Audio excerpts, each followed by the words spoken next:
Hey Tribes, Lily here, jumping in to pull you a card. That came out quick. Oh, it's the Fairy Guide card. This is where you are encouraged to draw your own fairy, see who comes through for you.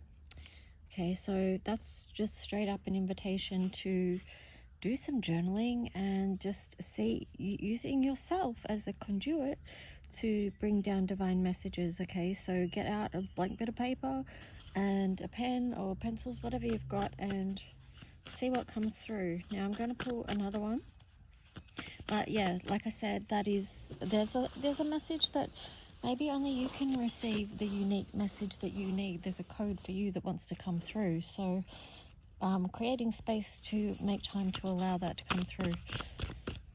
These other cards, by the way, I've just added another reading to my offerings of readings, and this one is a monthly reading. And you know, as you know, we're all going through such challenging times and huge changes in our lives, our personal lives, and then in the world around us. So, you know, it can be useful to get some support and some guidance, of course, to help us manage those ups and downs and all arounds and intense energies. And that can help keep us on the right track, and also can be part of self-care, nurturing, and also your spiritual practice. So anyway, I'm going to offer them at the start of every month. So if you would like one at any time during the month, but yeah, it would be good if you want one at the start of September to get an overall look and feel for some of the energies that you might be working with, some of the opportunities and some of the challenges.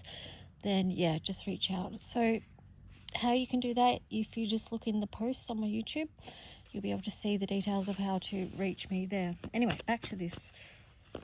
So this is from the Fairies Oracle by Brian Froud and Jessica Macbeth. What is the message? Just want one card. Okay, so we got, I think this is one of the singers, Penelope. I was in reverse. Let me just see. It is hard to read the writing on these cards, but the first word is Penelope, and it's a number 28. So 28 is about new beginnings, and 28 reduces to 10, so it's definitely time for a new cycle coming through. And we're working with the energy of the eclipse season right now, so that is in massive alignment with endings and new beginnings. So let's see. 28.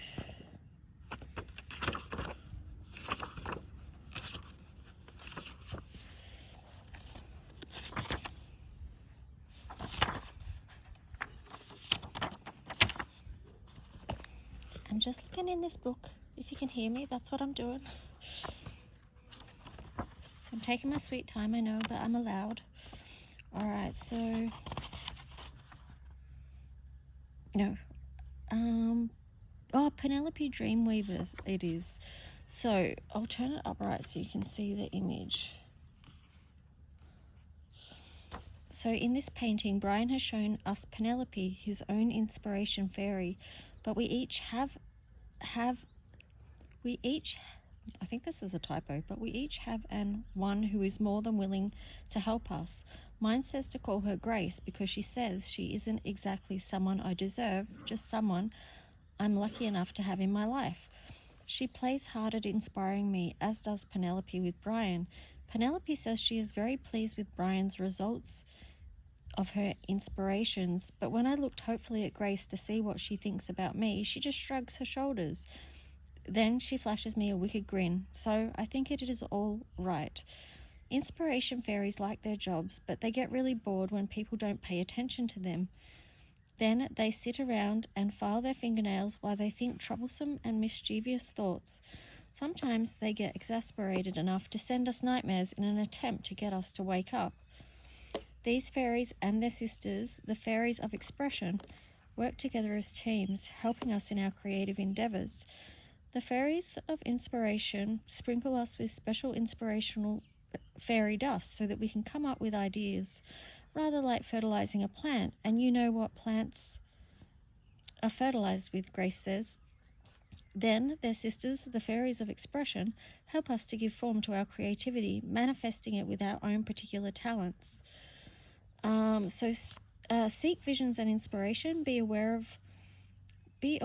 that they are often subtle and require close attention. Fantasies, dreams, and daydreams are all places an inspiration fairy can contact us, but she can also pop up unannounced in the midst of the most ordinary of activities, in the bath, washing the dishes, driving the car, or anywhere else that our mind is half occupied and running half on idle. Pay special attention to unsought inspirations at this time. They have something wonderful to offer you, but it is up to you to catch them and bring them into reality. Okay, I'm going to read you the reverse meaning in a minute because this card did come out for us in reverse today. But yeah, I can see how that ties in with this card here, because it's like we each have our own personal inspiration that comes through us. So that's what this card came out first for. Yeah. All right, so in reverse, this card is: you may feel that your creative expression is blocked or even dead. You may have been trying too hard, working too hard. This is a time to back off and do the things that renew and inspire you. Cut loose from the mundane world and give yourself time to enjoy your own fantasies and dreams. Then choose what you want to bring into manifestation and begin to create it, even if you think you can't. Creation is one of the primary factors in the maintenance of sanity. Humor is another. So if you produce laughable results, you get two benefits for the one effort. Alternatively, you may have been ignoring your inspiration fairy's prompting, turning away from your own creativity. When we deny expression to our creative impulses, our creative energy tends to soar within us, causing problems with health, relationships, and other aspects of life.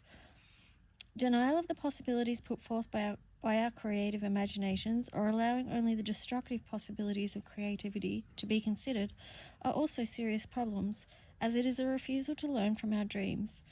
Perhaps someone in this state of denial or blocking is also discouraging our creative impulses, or perhaps we are doing it to ourselves or others. If the first, the querent must learn to disregard this bad influence. If the second, an immediate change of attitude is urgently needed at this time.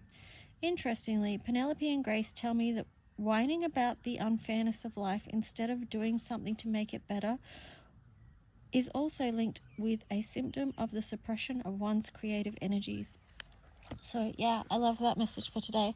I hope it helps you. If it did, just hit the like button, let me know, or you can leave a comment. Anyway, I'll talk to you later. Bye.